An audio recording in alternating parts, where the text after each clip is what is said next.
दोस्तों, अगर सूरज की तरह चमकना है तो सूरज की तरह जलना होगा। और ऐसा कहा भी जाता है कि इंतजार करने वाले को उतना ही मिलता है जितना कोशिश करने वाले छोड़ देते हैं। इसलिए कोशिश करते रहिए, रास्ते खुद ब खुद आपको मिल जाएंगे। इसी खूबसूरत सोच, इसी विचार के साथ आप सभी का बहुत बहुत स्वागत है धरती दोरारी में। मैं हूं आपके साथ अंकित सेन। दोस्तों, आज की जो शख्सियत है वो बड़े ही खास मेहमान है, जिन्होंने अपनी मेहनत के बलबूते आज ये मुकाम हासिल किया है। तो आइए मिलकर स्वागत करते हैं child specialist doctor Vivek Sharma ji का। सर, बहुत बहुत स्वागत है आपका धरती दोरारी में। थैंक यू सर, बचपन का जो दौर होता है वो बेहद ही खास दौर होता है। और बचपन की जो यादें होती हैं वो एक ऐसी यादें होती हैं जो आपको अपने में ही मगन कर देती है जब भी उसका जिक्र होता है। तो आपसे जानना चाहेंगे, आपका जो बचपन का दौर है वो कैसा रहा सर? बचपन का दौर हमारा जो रहा वो कुछ नॉर्मल एवरेज ही रहा, क्योंकि फादर मेरे इन सर्विस थे, उनका ट्रांसफ़र होता रहता था। तो जहाँ भी वो ट्रांसफ़र होता था वहाँ पढ़ते थे। स्कूलिंग हमारी नियरेस्ट बाई जो स्कूल होते थे, कोई ऐसा नामी स्कूल तो कोट करने के लिए मेरे पास है नहीं जी, लेकिन जो भी स्कूल पास होता था वहाँ पे पढ़ा करते थे। कुछ टाइम राजकीय विद्यालय में भी पढ़े और इस तरह हमारी स्कूल एजुकेशन हुई। स्कूल एजुकेशन के बाद जो था हमारे टाइम पे 11वीं के बाद फर्स्ट ईयर ज्वाइन करना पड़ता था कॉलेज, उसके बाद पीएमटी हुआ करती थी। तो मैंने महाराजास कॉलेज में ज्वाइन किया था और पीएमटी के बाद मैंने एमबीबीएस एसएमएस मेडिकल कॉलेज से किया और उसके बाद जो मैंने पीजी किया वो भी JK Lon hospital SMS medical college से किया। और राजस्थान यूनिवर्सिटी में ही हम थ्रू आउट रहे। राजस्थान यूनिवर्सिटी के अंडर में आते थे तब हमारी कॉलेजेस।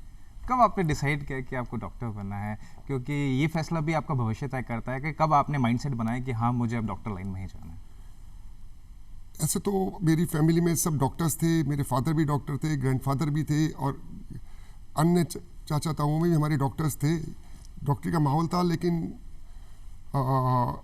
इसके साथ साथ मैं जो मुझे पढ़ने का शौक़ था, छठी क्लास से ही तो मैं डिफरेंट लोगों की जीवनियाँ वगैरह पढ़ा करता था। तो मैंने कुछ किताबें पढ़ी थी उस समय और उन डॉक्टरों से मैं कन्विंस हुआ, जिसमें डॉक्टर बीसी रॉय की जीवनी पढ़ी थी मैंने, डॉक्टर कोटनीस की अमर कहानी पढ़ी थी मैंने। और इस तरह पढ़ते पढ़ते उनके जो लाइफस्टाइल और उनकी जो डेडिकेशन टुवर्ड्स द सोसाइटी था उससे मैं बहुत इम्प्रेस हुआ था और वो मेरे जीवन में डीप इम्प्रेशन रहा उनका लोगों का। जी, तो कहीं ना कहीं आपने बताया कि आपकी बहुत सारी पीढ़ी, जो तकरीबन 5 पीढ़ी आपकी डॉक्टर है, तो कहीं ना कहीं इससे फ़ायदा भी मिला होगा और एक वो भी होगा, आपका हेजिटेशन भी होगा कि मुझे इतने सारे लोग मेरे डॉक्टर हैं तो मुझे भी डॉक्टर करना है। तो वो कैसा आपने उस वक्त किन किन सिचुएशन से डील करी उस दौर में? माहौल हमारे यहाँ डॉक्टरी का था, लेकिन हमारे यहाँ क्या थे सब, हमारे यहाँ प्रोफेशन पे कभी फैमिली में जोर नहीं दिया जाता था। हमारे यहाँ हमेशा से, चाहे मेरे दादाजी रहे हों, चाहे मेरे ग्रेट ग्रैंडफादर रहे हों, चाहे मेरे फादर रहे हों, हमारे यहाँ मॉरल एथिक्स और एथिकल स्पाइन इस पे बहुत जोर दिया जाता था और इंटीग्रिटी का आदमी होना चाहिए, इस पे बहुत जोर दिया जाता था। हमारे यहाँ कहा जाता था कि आप प्रोफेशन कोई भी ज्वाइन करो लेकिन आपके मॉरल एथिक्स जो है वो हमेशा सोसाइटी के हिसाब से हाई रहने चाहिए। तो हमारे जो था संस्कारों में कूट कूट के वो भर दिया गया और वो काफ़ी हद तक काम भी आया और काफ़ी हद तक हमें अच्छा भी लगता है। और रहा डॉक्टरी का प्रोफेशन, तो वो चॉइस होती थी उस समय, फ्रेंड्स क्या कर रहे हैं, तो कुछ लोगों ने मैथमेटिक्स ले ली, कुछ लोगों ने बायोलॉजी ले ली। बेसिक इंटेलिजेंस से ऊपर, एवरेज से ऊपर थे तो सेलेक्ट होते चले गए और आगे बढ़ते गए और इस तरह मेडिकल प्रोफेशन अख्तियार किया। और रही 5 पीढ़ी की बात, 5 पीढ़ी में मेरे ग्रेट ग्रैंडफादर जो थे उन्होंने 1902 में अपनी क्लिनिक शुरू की थी और उनका जो था जयपुर में चौड़े रास्ते में व्यास औषधालय चला करता था। उसके बाद मेरे ग्रैंडफादर ने, जो मेरे दादाजी थे, उन्होंने 1924 में king George medical college Lucknow से एमबीबीएस किया था। उस समय एमबीबीएस जयपुर में और राजस्थान में और आसपास की स्टेट्स में नहीं हुआ करता था। पुराना कॉलेज था king George medical college Lucknow. और उसके बाद मेरे फादर ने SMS medical college 3rd batch में 1947 में एसएमएस पे किया था। फिर मैंने एमबीबीएस किया था, 82 में एंट्री हुई थी मेरी। और उसके बाद मेरे बच्चे ने भी 2017 में एमबीबीएस किया। तो ये पीढ़ी दर पीढ़ी, हम 5 पीढ़ी हमारी जो है वो चली गई। और हमारे ग्रैंडफादर जो थे वो वैद्य हुआ करते थे, बाद में वो राजवैद्य भी हो गए थे, सवाई माधो सिंह जी के वैद्य थे वो। और उस समय अंग्रेजों का राज था, इंडिपेंडेंस मिली नहीं थी, तो उनके पास कई अंग्रेज भी उनका आयुर्वेदिक ट्रीटमेंट लेने आया करते थे। और फिर मेरे ग्रैंडफादर जो थे उन्होंने किंग जॉर्ज मेडिकल कॉलेज से किया, वो रेडियोलॉजिस्ट थे, उन्होंने झुंझुनू और जयपुर में अपनी सर्विसेज दी। और मेरे फादर ने जयपुर में सर्विसेज दी, मैं दे रहा हूँ। अब मेरा सन जो है वो भी क्या मतलब आपके जो बेटे हैं वो भी डॉक्टर ही हैं, तो मतलब जो परंपरा आप लोगों ने बनाई वो अभी तक चल रही है। बिल्कुल बिल्कुल। डॉक्टर साहब, चाइल्ड स्पेशलिस्ट ही क्यों? क्योंकि बच्चों की ऐसा क्या चीज़ है जो बच्चों के प्रति आपको आकर्षित लगता है? ऐसी क्या चीज़ थी बच्चों की जो आपको खींचती रही उनकी ओर, कि बच्चों को ट्रीटमेंट करना भी आसान नहीं होता क्योंकि उनको भाषा नहीं पता होती, उनको दर्द अपने बयान नहीं कर सकते, तो चाइल्ड स्पेशलिस्ट ही क्यों? ऐसा था कि मैं जब 10th 11 में था तो मैंने फिलोसफर्स की भी बुक पढ़नी शुरू कर दी थी, और मेरे जीवन में बहुत बड़े बड़े जैसे Karl Marx, Abraham Lincoln, John F Kennedy, ji Pandit Jawaharlal Nehru, Mahatma Gandhi, और एक बहुत बड़े इंग्लैंड के फिलोसफर थे बर्टनार्ड रसेल, जी उनकी मैंने बहुत किताबें पढ़ी और सबकी पढ़ी, और इनका मेरी लाइफ में डीप इम्प्रेशन है। मेरी एक्टिविटीज़ में, मेरे डे टू डे एक्टिविटीज़ में इन सब की जो मैंने पढ़ के पॉजिटिविटी ली वो मैं लागू करता हूँ।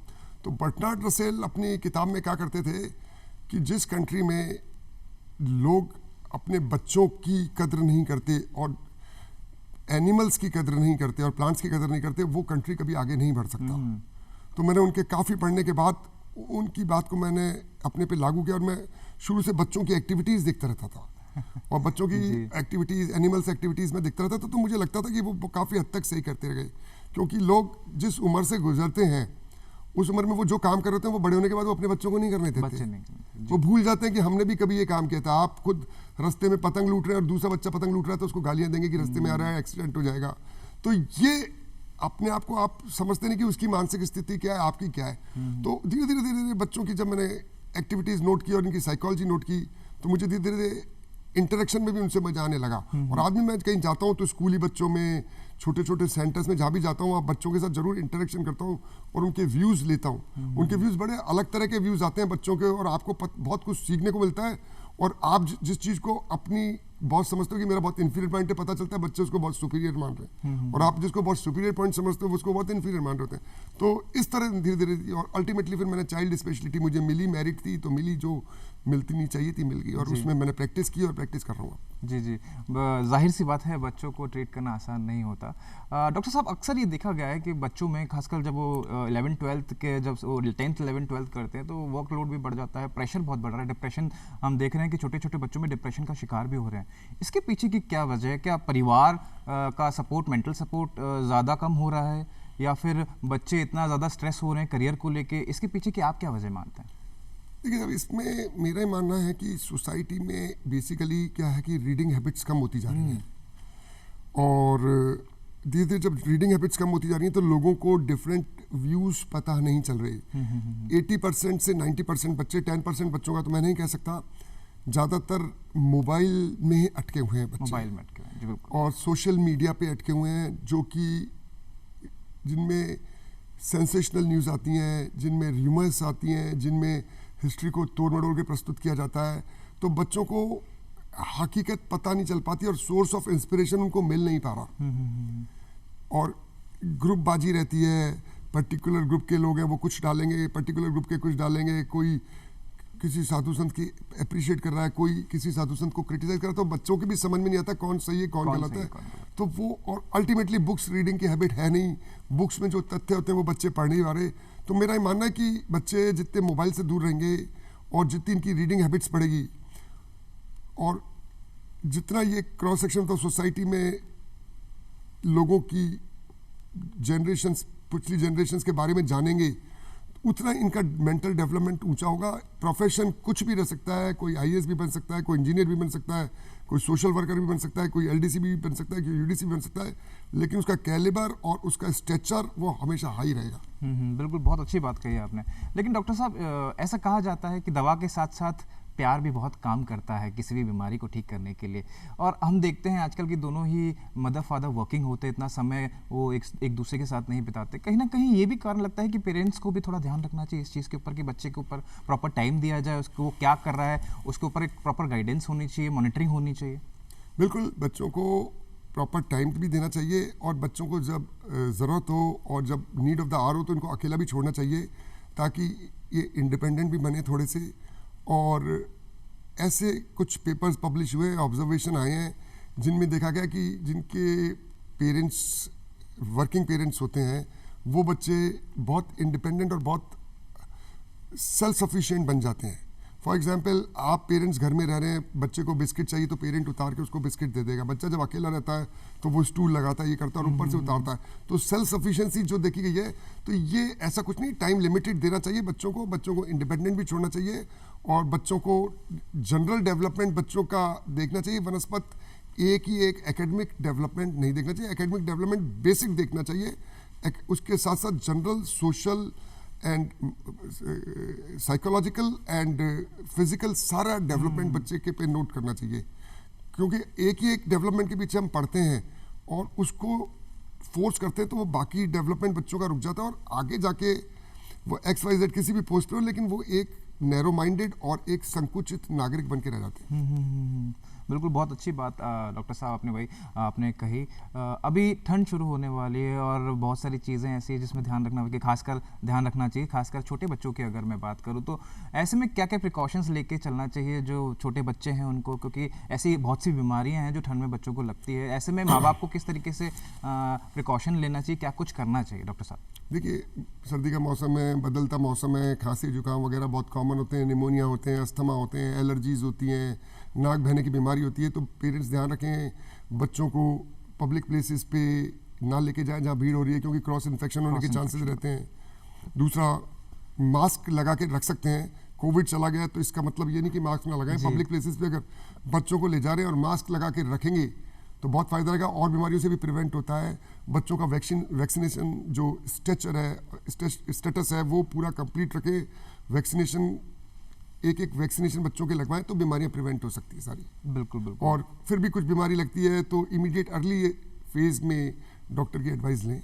बिल्कुल, बहुत अच्छी बात बताई, क्या क्या प्रिकॉशंस लोगों को लेना चाहिए। डॉक्टर साहब, आपने काफ़ी वर्कशॉप करी है स्कूल्स के अंदर, खासकर छोटे बच्चों को लेकर, उसके बारे में जानना चाहेंगे कि कहाँ से इसकी शुरुआत हुई और किस तरीके से आपने इस मोर्चे को आगे लेके गए? बिल्कुल, मैंने मेरे कैरियर की शुरुआत से ही स्कूलों में वर्कशॉप शुरू की थी और वर्कशॉप स्कूल की जो बच्चों की प्रॉब्लम्स होती हैं उस पर होती थी। बच्चों की साइकोलॉजिकल प्रॉब्लम्स होती थी, बच्चों की सोशल प्रॉब्लम्स होती थी स्कूल में, बच्चों की फिजिकल प्रॉब्लम्स होती थी। फॉर एग्जांपल लर्निंग प्रॉब्लम्स जिनको डिसलेक्सिया बोलते हैं, स्कूल फोबिया बच्चों में होता था, हैवी स्कूल बैग्स की वजह से बच्चों को जो होता था, और बुलिज्म होता है स्कूल में, बड़े बच्चे छोटे बच्चों को परेशान करते हैं। तो इस पे मैंने स्कूलों में टिल डेट अब तक मैं 1000 से ऊपर वर्कशॉप किया है। क्या बात है। राजस्थान में मैंने जयपुर के बड़े प्राइवेट स्कूल्स में, सरकारी स्कूलों में, मैंने छोटे छोटे गाँव और धानियों में भी जाके की। और यहाँ जो पब्लिक स्कूल्स होते थे वो अंग्रेजी में करते थे, राजकीय विद्यालय में हिंदी में करते थे, और छोटे सिटीज़ में जाते थे वहाँ की लोकल लैंग्वेज मारवाड़ी में भी मैंने वर्कशॉप्स की हुई है। और बच्चों को बहुत फ़ायदा हुआ और टीचर्स का इन्वॉल्वमेंट भी बहुत रहा, क्योंकि आप जब लोकल लैंग्वेज में, जहाँ तक मैं जितनी लैंग्वेज में 2-3 लैंग्वेज जानता हूँ तो उसमें मैं करता था, तो उसमें पब्लिक का इन्वॉल्वमेंट बढ़ जाता है और पब्लिक समझती है और उसको आप जो बता के आते हो उसको फॉलो करती है, तो बहुत बच्चों को फ़ायदा भी हुआ। तो इस तरह ये वर्कशॉप मेरी काफ़ी फ़ायदेमंद हुई और इस वर्कशॉप के लिए मुझे अभी भी इनवाइट करते हैं, मैं करता हूँ। और मेरा एम ये रहता है जितना छोटा और जितना आइसोलेटेड स्कूल हो उसमें जाके वर्कशॉप करूँ ताकि उनको ज़्यादा से ज़्यादा फ़ायदा मिले। बड़े स्कूलों में तो बहुत सेलिब्रिटीज़ आ जाती हैं, लेकिन छोटे स्कूलों में लोग नहीं जाते। लेकिन मैं अभी छोटे से छोटे स्कूल छाँट के वहाँ पर जाता हूँ और उनमें करता हूँ वर्कशॉप और बच्चों को फ़ायदा हो, इसके लिए काफ़ी कोशिश करता हूँ। बिल्कुल। कभी कहीं ना कहीं डॉक्टर साहब बच्चे को ट्रीटमेंट देने से पहले आपको खुद को भी उसकी सोच समझनी पड़ती है और कहीं ना कहीं उसकी तरह बन के ही उसको समझाना पड़ता है। तो काफ़ी रिसर्च भी आपने करी और आपने काफ़ी आर्टिकल्स भी, आपके नेशनल और इंटरनेशनल आर्टिकल्स भी आपके काफ़ी प्रसिद्ध हुए हैं जिनको काफ़ी पॉपुलैरिटी मिली है, उसके बारे में भी जानना चाहेंगे। बिल्कुल, मैं कैरियर की शुरुआत से ही हेल्थ आर्टिकल्स लिखता रहा हूँ जी। और इंडियन न्यूज़पेपर्स जितने भी आते हैं, Times of India, Hindustan Times, Hindu, Deccan Herald, Deccan Chronicle, Tribune, Daily Excelsior Jammu Kashmir का, Free Press Journal, Hitavada, Bombay, Nagpur, Sakal Times, और इधर सिक्किम एक्सप्रेस, मेघालय का शिलोंग टाइम्स, इन सब न्यूज़पेपर्स का मैं हेल्थ कॉलमिस्ट रहा हूँ बहुत टाइम तक। और खूब अभी भी मैं बीच बीच में लिखता हूँ, अब टाइम की व्यवस्था के कारण कम लिखता हूँ, लेकिन हेल्थ आर्टिकल्स मेरे लिखता था। और ये लोकल लैंग्वेजेस में भी मेरे ट्रांसफ़र हुए, जैसे कुछ केरल में मलयालम में ट्रांसफ़र हुए, ट्रिब्यून में मेरे पंजाबी में ट्रांसफ़र हुए, कुछ मेरे 2-1 आर्टिकल नई दुनिया उर्दू का पेपर आता था उसमें ट्रांसलेट हुए, तो कॉमन आदमी तक भी चला। अंतर्राष्ट्रीय लेवल पे मैंने नेपाल के पेपर्स में लिखे, काठमांडू पोस्ट, पाकिस्तान में पेपर चलता है द डॉन, हॉलैंड में एक पेपर चलता है स्टिचिंग मीडिया करके है उसका नाम, और इंग्लैंड में था गार्जियन, इनमें भी मेरे बीच बीच में आर्टिकल्स आए। और छपे डिफरेंट मैगजीन्स चलती थी जो फीमेल की मैगजीन्स आती थी, ऑल्दो वो ग्लैमर की होती थी, लेकिन उसमें पेरेंटिंग कॉलम होता था। For example Femina, 4D women, women era, new women, इन मैगजीन्स में भी मेरे आर्टिकल, मनोरमा हिंदी में, इनमें भी छपे मेरे आर्टिकल, और लोगों को काफ़ी फायदा, और लोग पढ़ते थे, और मेरे मेल पे मेरे पास खूब क्वेरीज आती थी इनकी, और मैं इनके जवाब देता था। जी, क्या बात है डॉक्टर साहब। मतलब आपने ना ही लिखने का शौक किया, इंटरनेशनली आपने जो लोगों की मदद करी अपनी आर्टिकल से, कहीं क्योंकि उसको जब पढ़ते थे, क्योंकि पढ़ने के बाद उनको कहीं ना कहीं इन्फॉर्मेशन मिलती थी किस तरीके से अपने आप को फिट रखा जाए। डॉक्टर साहब, बात करूँ कोविड की, तो वो दौर ऐसा था जिसने सभी की जिंदगियां रोक दी थी, तो ऐसे में आपकी जिम्मेदारी भी बढ़ गई, हर एक सभी डॉक्टर्स के ऊपर डबल बर्डन आ गया था, वर्कलोड बहुत बढ़ गया था। वो दौर कैसा रहा आपका, किस तरीके से आपने कौन कौन सी सिचुएशन को डील करा, और तकरीबन आपको 50 से ज़्यादा अवार्ड्स मिल चुके हैं, सर्टिफिकेट्स आपको मिल चुके हैं, जो आपने बेहतरीन काम कोविड के अंदर किया था, उसके बारे में जानना चाहेंगे। ये एक्चुअल में जब कोविड आया था और कोविड फैलना शुरू हुआ, अखबार में न्यूज़ बननी शुरू हुई, लॉकडाउन का डिक्लेरेशन हुआ, तो 1-2 दिन तो मैंने सोचा और इस पर बहुत मैंने चिंतन किया कि क्या है लॉकडाउन में, क्या करना चाहिए, क्या नहीं करना चाहिए। अल्टीमेटली तीसरे दिन मैंने देखा कि सब चिकित्सा सुविधाएं सिटी में बंद हो गई हैं, लोग खाली कोविड के केस ही ले रहे हैं, दूसरे केसेस को लोग दे नहीं रहे हैं, अफरा तफरी मच गई थी लोगों में चिकित्सा सुविधाओं को लेके। ऐसे में मैंने, मेरे कुछ राजनीतिक दोस्त हैं, कुछ सोशल एक्टिविस्ट मेरे दोस्त हैं, उनको मैंने एक व्हाट्सएप और एक सोशल मीडिया का मैंने क्लिपिंग बना के कहा, मैंने कहा तुम इसको डालो और कहो कि जिसको दूर रहते हैं वो मेरे से फ़ोन पे राय लें, जो पास रहते हैं वो मैं क्लिनिक खोलूँगा उसमें आए, और मास्क वास्क लगा के पूरी करके जो एक प्रोटोकॉल थी उस समय उसको पूरी करेंगे। और मैं घर के बाहर से एक मरीज आता था, एक देखता था, एक मरीज आता था, एक देखता था। मेरे पास 250 फ़ोन पर डे आते थे, और धीरे धीरे मेरी फ़ोन की कंसल्टेशन की पॉपुलैरिटी इतनी बढ़ गई थी कि इंदौर से, दिल्ली से, बुलंदशहर से, यूपी, बिहार, जम्मू कश्मीर तक से फ़ोन आने लग गए थे। और इसमें ये जो जितने भी सोशल एक्टिविस्ट हमारे सर्कल के दोस्त थे, जितने भी ये राजनीतिक जो दोस्त थे, इन्होंने उस समय अपनी राजनीति से ऊपर से उठ के और इससे उठ के मेरे उसको इतना प्रोपेगेट किया कि मैंने दूर दूर तक लोगों की, बिहार में दरभंगा गया और पता नहीं कहाँ तक मैंने लोगों की हेल्प की, और बहुत हेल्प हुई, और बहुत छोटी छोटी हेल्प उन लोगों के लिए बहुत बड़ी हेल्प हो गई थी। बिल्कुल बिल्कुल डॉक्टर साहब। और कहीं ना कहीं थर्ड वेव की अगर मैं बात करूं, क्योंकि थर्ड वेव में ऐसा कहा जाता था कि बच्चों पे काफ़ी फ़र्क पड़ेगा, क्योंकि सिम्टम्स पता नहीं लग रहे थे, स्मेल्स टेस्ट नहीं आ रहा था, तो कहीं ना कहीं बच्चों के ऊपर आपने काफ़ी ध्यान दिया उस दौर के अंदर, तो उसके बारे में भी थोड़ा जानना चाहेंगे। क्योंकि मैं बच्चों का डॉक्टर हूँ, तो मैंने थ्रू आउट जितने भी बच्चे, कोई भी खांसी जुकाम का बच्चा होता था तो पेरेंट्स पैनिक हो जाते थे कहीं इसको कोविड तो नहीं हो गया है। बहुत ऐसे बच्चे थे जो डायबिटिक बच्चे थे, बहुत अच्छे बच्चे जो ट्यूबरक्लोसिस के बच्चे थे, बहुत ऐसे बच्चे थे जो HIV के बच्चे थे। ये इम्यूनो कम्प्रोमाइज होते हैं और इनके कोविड और बीमारियां होने के चांसेस बहुत ज़्यादा रहते हैं। तो ऐसे में इन पेरेंट्स में भी पैनिक फैला हुआ था, और नॉर्मली ज़्यादातर हॉस्पिटल्स वगैरह बड़े हॉस्पिटल से वहाँ पे इन बच्चों को देखा नहीं जा रहा था। तो इनको मैंने देखने का काम शुरू किया, और इनको मैंने सुबह शाम में बैठता था और इनको खूब मैंने मरीज़ देखे थे, और इनकी काफ़ी जो मैं मेरे एबिलिटी और मेरे रिसोर्सेज के हिसाब से हेल्प कर सकता था वो मैंने इनकी की थी उस समय। बिल्कुल, बहुत ही बेहतरीन काम आप कर रहे हैं डॉक्टर साहब। लेकिन एक बेहतरीन काम आपने ये भी किया कि HIV बच्चों के ट्रीटमेंट में भी आपने मदद करी, क्योंकि वो उनका माइंडसेट अलग होता है उन बच्चों का, और कहीं ना कहीं उनको ट्रीट करने के लिए आपको इमोशनली उनके जैसा भी बनना पड़ता है कि उनके लेवल पे जाके उनको ट्रीट करना पड़ता है। उसके बारे में जानना चाहेंगे कि क्या क्या प्रिकॉशंस भी लेने पड़ते हैं, और वो जर्नी कैसे रही कि जब आपने डिसाइड किया कि मुझे HIV बच्चों के ट्रीटमेंट में भी मदद करनी चाहिए। बिल्कुल, ये देखिए ऐसा है, कुछ NGOs चलती हैं जो HIV बच्चे रखती हैं, एक इंस्टीट्यूट में 40-40, 50-50 बच्चे हैं। तो 3-4 इंस्टीट्यूट मेरे कॉन्टेक्ट में थे। उनका एक बार फ़ोन आया कि साहब हम बच्चों को जहाँ दिखाते हैं SMS वगैरह, वहाँ अब नॉर्मल बीमारी के लिए बिल्कुल नहीं देख रहे हैं, हम क्या करें। मैंने कहा आप चिंता ना करें, आप कहते साहब हम HIV प्राइवेट क्लिनिक में भी लेके जाते हैं, तो वहाँ पे लोग देखते नहीं कि HIV का बच्चा है, क्लिनिक में नहीं देंगे। मैंने कहा नहीं, आप मेरे पास आइए, मैं आप लोगों के लिए टाइम दूंगा। और मैंने उनके बच्चे देखे, और उनकी जो, चूँकि HIV में बच्चे इम्यूनो कम्प्रोमाइज़ हो जाते हैं, अगर वो कोविड पकड़ लेंगे और अन्य बीमारी पकड़ लेंगे तो वो नॉर्मल बच्चे से ज़्यादा नुकसान करती है, उसमें ज़्यादा तेज़ी से बढ़ती है। तो ऐसे में मैंने उनको दवाइयाँ अवेलेबल करवाई, उनको ट्रीट किया, और उन सब HIV बच्चों को मैंने जो है पूरा पैट्रोनेज दिया। और आप ये देखिए कि 2 इंस्टीट्यूट तो ऐसे जहाँ किसी भी एक भी बच्चे को कोई हार्म नहीं हुआ और ना किसी को कोविड हुआ।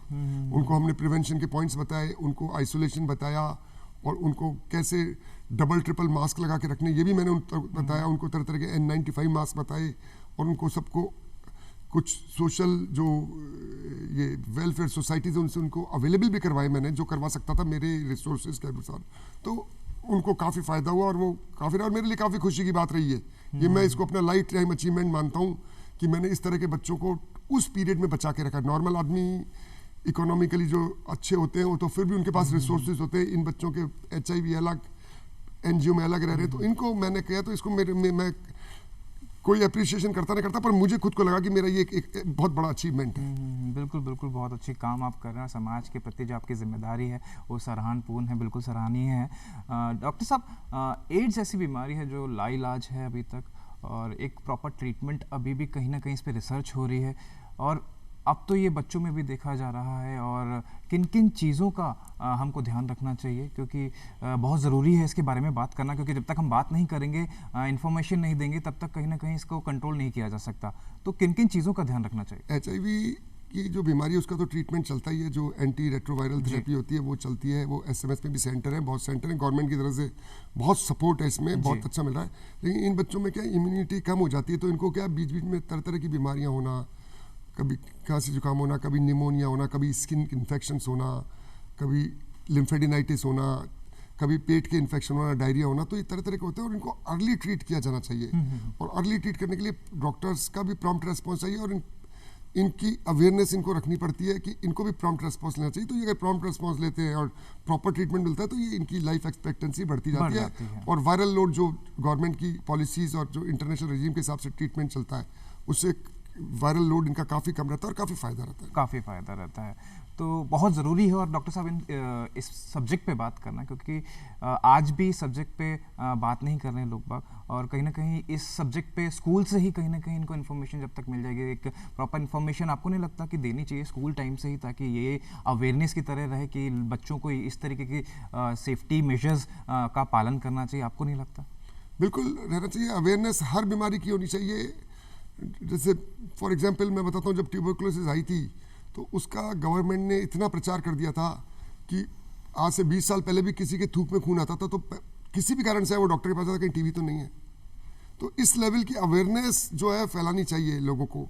और अवेयरनेस जितनी भी बीमारियाँ, इन्फेक्शस डिजीज़ जो होती हैं, जिनको हम बोलते हैं ट्रॉपिकल डिजीज़, मैं शुरू से मेरा ये इंप्रेशन रहा कि सारी बीमारियाँ जो होती हैं वो 10 to 20% होती हैं। जो ट्रॉपिकल डिजीज होती हैं, जैसे malaria, typhoid, tuberculosis, Covid, swine flu, ये 80% बल्क बनाती हैं बीमारियों का।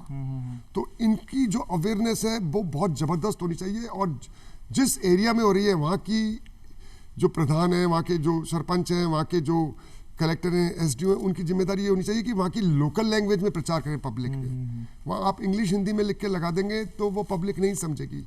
डूंगरपुर के ट्राइबल एरियाज़ हैं, वहाँ की लोकल लैंग्वेज जो चलती है उसमें ये रेडियोस पे और ये इसमें इन बीमारी का प्रचार होना चाहिए, ताकि इनको सबको अवेयर रहे कि ये लक्षण आ रहे हैं, ये बीमारी, तो हम तुरंत डॉक्टर से कंसल्ट करें। डिस्पेंसरी में जाएं, प्राइमरी सेंटर, हेल्थ सेंटर में जाएं, डिस्ट्रिक्ट सेंटर पे जाएं, बड़े हॉस्पिटल में जाएं, तो इनको पता रहना चाहिए इस चीज़ का।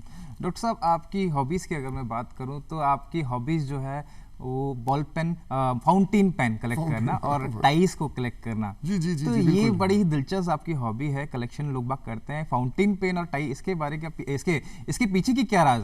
देखिए सर, ऐसा है कि पहले क्या होता था कि अखबार और मैगजीन्स बहुत आया करती थी जी, और एब्रॉड की मैगजीन्स भी अपने यहाँ पे फ्री आया करती थी। तो हम जहाँ रहते थे वहाँ आसपास कई लाइब्रेरीज हुआ करती थी, उसमें मैं जाके पढ़ा करता था। तो वहाँ फॉरेन आर्टिकल्स, विदेशी आर्टिकल्स, रशिया की न्यूज़, अमेरिका की न्यूज़ बहुत आया करती थी। तो मैंने 6ठी क्लास में एक बार जो है कैनेडी के बारे में पढ़ा, जॉन एफ कैनेडी जो अमेरिकन प्रेसिडेंट था। उसकी पर्सनैलिटी से मैं इतना इम्प्रेस हुआ और उसकी टाई और वो जो बैठ के उसकी फ़ोटो छपी थी जो लिख रहा था इतने मोटे पेन से, हालांकि वो पेन उसका कहते हैं कि पार्कर वैक्यूम बहुत महंगा पेन हुआ करता था उस समय का था। तो लेकिन देख के तो वो उस फोटो से इम्प्रेस इतना हुआ कि मुझे उसमें 2 चीज़ें, उसकी टाई सूट और उसकी जो फाउंटेन पेन इतना पसंद आया कि वो मैंने आती सबसे पहले मैंने मेरे घर में मेरे फाउंटेन पेनों को संभाला। 2-3 होते थे और हमारे पास तो बहुत सस्ते वाले होते थे। कंपनी आती थी चैम्पियन, एम्बिशियस, ये 2-3 आती थी कंपनियाँ, छोटी थी, लोकल स्टूडेंट जो रखते थे। उनको मैंने संभाला, उनको किया। और अभी भी मेरे पास जो कलेक्शन में 400-500 पेन है, उनमें वो मेरे 6th क्लास वाले पेन भी इंटैक्ट क्या मैंने बात रखे है, हुए क्या हैं। बात और टाइयाँ भी मैंने उस समय इकट्ठी करनी शुरू कर दी थी, लगाने का तो कोई सवाल ही नहीं था क्योंकि छोटे बचपन में हमारे स्कूल, जिन स्कूलों में मैं पढ़ता था उनमें टाइयों का प्रचलन नहीं था, वो पब्लिक स्कूल्स में हुआ करता था। मैं छोटे घर के आसपास स्कूल्स में पढ़ा, राजकीय विद्यालय में पढ़ा, तो वहाँ ये टाई वाई नहीं होती थी, वहाँ सिंपल यूनिफॉर्म होती थी। तो मैंने मेरे ग्रैंडफादर की टाई भी निकाल के रख ली, और ये करते करते वो मेरे पास 1000 से ऊपर 1300 के करीब टाइयाँ हैं। और उनमें ऐसी कलेक्टर्स आइटम है, कोई ओलंपिक टाई है, कोई धौलपुर के रॉयल फैमिली की टाई है, कोई ताजमहल जब बना था उसके बाद एक उसके कुछ सेलिब्रेशन होते उस समय की 50 साल पहले की टाइयाँ हैं। तो ऐसी बहुत टाइयाँ मेरे पास पड़ी हैं। क्या बात। और मैं मौके पे पड़ता तो लगा भी लेता हूँ, पर वो रूटीन में नहीं लगाई जा सकती क्योंकि इवेंट्स की टाइयाँ होती हैं ज़्यादा। बिल्कुल बिल्कुल। फाउंटेन पेन और टाई के साथ साथ आपको एक शौक है, वो आपको शेर व शायरी का। तो किसको सुनना और लिखना पसंद करते हैं और पढ़ना पसंद करते हैं? और मैं आपसे अनुरोध भी करूंगा कि एक शेर हमारे दर्शकों के लिए भी हो जाए। हाँ बिल्कुल। देखिए साहब, मैं गालिब की शायरियाँ बहुत शौक रखता हूँ। दीवाने गालिब मेरे पास मैंने 8वीं क्लास में ही पढ़ ली थी। मीर के शेर पढ़ता हूँ, जौक के शेर पढ़ता हूँ, मोमिन के शेर पढ़ता हूँ, मैं बहादुर शाह जफर के शेर पढ़ता हूँ। और मॉडर्न पोइट हुआ था एक इकबाल, जिन्होंने लिखा सारे जहाँ से अच्छा हिंदुस्तान हमारा, उनकी 6-7 दिन पहले बर्थडे भी थी जी, और वो भी मेरे फेवरेट रहे थे। तो मैं आपको इकबाल के ही 2 शेर सुना देता हूँ, 2 जो मोटिवेशनल शेर हैं। एक तो इकबाल ने कहा था, कर खुदी को बुलंद इतना, खुदा हर तरजीह से पहले बंदे से खुद पूछे बता तेरी रजा क्या। क्या बात है, क्या बात। और एक इकबाल का शेर है, उसका नज्म का 20 का पार्ट पढ़ रहा हूँ मैं। कल जहां ठहरी थी जलवों की निगाह, आज उसी मरकज पे दुनिया आ गई, लोग जिस मुकाम पे पहुंच के रुक गए, हम उस मुकाम से आगे निकल गए। क्या बात है। तो ये बहुत मोटिवेशनल शेर है और मेरे को बहुत अच्छे लगते हैं। तो मैं कहीं जाता भी हूँ तो सुनाता हूँ और बताता हूँ लोगों को। तो ये मैं शायरियाँ पढ़ता था और अब भी पढ़ता हूँ। और मैं फिलोसफर्स की बुक्स भी पढ़ता हूँ। मैंने सारे मोटे फिलोसफर्स पढ़े, मेजर जो थे वर्ल्ड के, उनकी किताबें भी पढ़ी।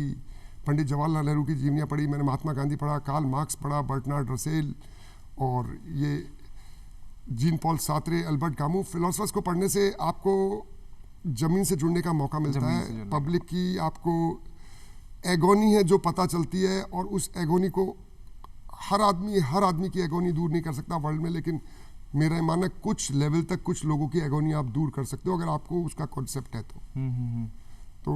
और इसमें बर्टनार्ड रसेल मेरे फेवरेट हैं, और मैं आज भी फेसबुक करता हूँ, ये करता हूँ तो बर्टनार्ड रसेल के थॉट्स डालता रहता हूँ उस पर, और कुछ लोग लाइक भी करते हैं। डिसलाइक तो उनको करने का सवाल ही नहीं है क्योंकि he was a good philosopher. जी। तो ये ऐसे। तो शेर व शायरी कभी भाभी को इम्प्रेस करने में भी यूज़ हुई कि सिर्फ आपने अपना यूटिलाइजेशन इसको फिर अपने शौक के लिए किया? तो कहीं ना कहीं क्योंकि आप जिंदा दिल आदमी हैं, तो ये चीज़ आपने कहीं ना कहीं भाभी को इम्प्रेस करने के लिए भी की होगी? सर इम्प्रेस तो मैंने करने के लिए नहीं की, लेकिन क्या होता है कि जब आप इतनी किताबें पढ़ते हो, फिलोसफिकल बुक्स पढ़ते हो, क्लासिकल म्यूजिक सुनते हो, और आप इतनी शेर शायरी पढ़ते हो, तो मौके पे क्या आपके मुंह से निकल ही जाती है। अच्छा, और मौके पे बोली हुई चीज़ अगर उस मौके पे शूट कर रही है तो वो पब्लिक में आपका थोड़ा सा ऊंचा कद बढ़ा देती है जी। पब्लिक इम्प्रेस होती है कि यार मौके पे इन्होंने क्या चीज़ बोली और क्या बढ़िया बोला। तो थोड़ा बहुत इम्प्रेशन तो पर्सनैलिटी में आपकी पॉजिटिविटी आती ही है इन चीज़ों से पढ़ने की। तो और वो पॉजिटिविटी आई होगी तभी मेरे साथ। तो ये कहने का मतलब है कि आप जो करते हो वो आपके पर्सनैलिटी में, आउटपुट में आ ही जाता है। बिल्कुल बिल्कुल। आप बहुत ही जिंदा दिल और एनर्जेटिक पर्सन है, एक पॉजिटिव वाइब आपसे आती है। खुद को फिट रखने के लिए क्या करते हैं डॉक्टर साहब? क्योंकि दुनिया को तो आप ध्यान रखते हैं, लोगों का ध्यान रखते हैं, बच्चों का ध्यान रखते हैं। फिटनेस के लिए, खुद की फिटनेस के लिए क्या करते हैं? फिटनेस के लिए मैं कोई एक्स्ट्राऑर्डिनरी काम नहीं करता हूँ सर। डाइट जो मैं खाता हूँ वो खाता हूँ, और उसके बाद मेरा मानना है कि अगर डाइट ज़्यादा खाओ तो भी बुराई नहीं, कम खाओ तो भी बुराई नहीं, लेकिन काम ज़्यादा करो आप, फिजिकल लेबर करो। मैं शुरू से पैदल घूमने का शौकीन हूँ, पैदल खूब घूमता हूँ, मीलों पैदल घूम लेता हूँ मैं अभी भी। और मैं साइकिलिंग करता हूँ, और आपको विश्वास नहीं होगा मेरे पास अभी भी मेरी स्कूल टाइम की एटलस गोल्ड लाइन साइकिल पड़ी है, और उसी को चलाता हूँ अभी भी। और कोई क्लिनिक से मैं जब ऑफ होता हूँ और कोई काम करना होता है तो मैंने उसमें आगे बड़ी बास्केट लगा रखी है, तो उस साइकिल को लेके मैं बाजार जाता हूँ और उस बास्केट में सामान भर के रूटीन का जो स्टेशनरी का, फलाना डेम का, और ये जो घर का रूटीन का सामान होता है, साबुन लाना है, ये लाना है, वो उसमें मैं भर के लाता हूँ। तो अभी भी मैं ये वो रूटीन एक्सरसाइज कर रहा हूँ, और मुझे लगता है कि वो जो पहले वाली एक्सरसाइज थी जो फिजिकल वर्क हुआ करते थे, अब आप रिमोट काम में ले रहे हैं, मोबाइल आपका फ़ोन आ गया, लेटे लेटे उठा रहे हैं, हर चीज़ आपका एसी का कंट्रोल हो गया और आप सारी चीज़ तो कर रहे हैं और फिर आप जा रहे हैं जिम, योगा कर रहे हैं। इससे अच्छा बेहतर है कि इन चीज़ों को छोड़ के आप अपनी जो रूटीन एक्सरसाइज है और जो रूटीन काम है, आप अगर घर के पास आपको कहीं सामान लेने जाना है आधा किलोमीटर, तो आप पैदल जाके ले आए।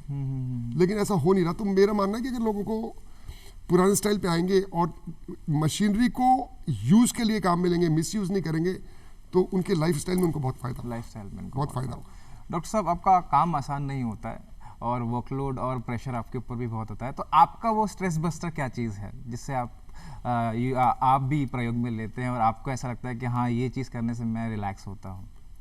इसके सर मैं 2-3 चीज़ें, एक तो मैं क्लासिकल म्यूज़िक सुनता हूँ। क्या बात है। और क्लासिकल म्यूज़िक सुनता हूँ और सुनने का ही शौकीन हूँ, गाना मैं बिल्कुल नहीं जानता हूँ। और मैं अपनी फ़िलोसफिकल बुक्स पढ़ता हूँ और फ़िलोसफिकल बुक्स में स्पिरिचुअल बुक्स भी पढ़ता हूँ मैं, जिसमें बहुत अच्छी अच्छी चीज़ें हैं। भागवत गीता है, सत्यार्थ प्रकाश है स्वामी दयानंद की, लाइट ऑफ एशिया बुद्धा की, ये किताबें बहुत अच्छी। इनमें 1-1, 2-2 पेज भी रोज़ आप पढ़ो और पढ़ते रहो, तो हर रिलीजियस बुक में आप पढ़ोगे तो वो बहुत पॉजिटिव बुक्स हैं, चाहे वो कुरान हो, चाहे वो बाइबल हो, चाहे वो गीता हो, भागवत गीता हो, चाहे वो लाइट ऑफ एशिया हो, चाहे वो पारसीज की बुक हो। और अल्टीमेटली हर बुक का आउटपुट यही आता है कि कर्म करो, सबकी हेल्प करो, यही आता है। क्या बात है, कर्म सबका आउटपुट यही आता है। और इनको पढ़ने के बाद मैं मोटिवेट होकर काम और समाज के लिए जो मैं मेरे रिसोर्सेज के हिसाब से कर सकता हूँ वो करने की कोशिश करता हूँ। क्या बात है, बहुत बहुत शुक्रिया सर, आपने अपना कीमती समय हमको दिया। बहुत बहुत शुक्रिया sir. Thank you very much, thank you very much. तो दोस्तों, आपने देखा कि किस तरीके से डॉक्टर साहब ने मेहनत करी और आपका जो जीवन यात्रा है कहीं ना कहीं हम सभी के लिए प्रेरणा स्रोत रहा है। तो दोस्तों, अभी के लिए ही इतना ही। अगली बार फिर मुलाकात होगी ऐसे ही किसी सफ़र में। तब तक खुश रहिए, आसपास साफ सफाई रखिए और देखते रहिए DD राजस्थान। फिर मुलाकात होगी।